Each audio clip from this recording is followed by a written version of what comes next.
روزوں کا مہینہ رمضان کا مہینہ ہے، جس میں قرآن اول نازل ہوا، جو لوگوں کا رہنما ہے اور جس میں ہدایت کی کھلی نشانیاں ہیں اور جو حق و باطل کو الگ الگ کرنے والا ہے۔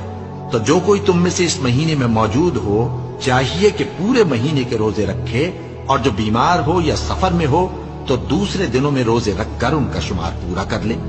اللہ تمہارے حق میں آسانی چاہتا ہے اور سختی نہیں چاہتا، اور یہ آسانی کا حکم اس لیے دیا گیا ہے کہ تم روزوں کا شمار پورا کر لو، اور اس احسان کے بدلے کہ اللہ نے تم کو ہدایت بخشی ہے تم اس کو بزرگی سے یاد کرو اور اس کا شکر کرو۔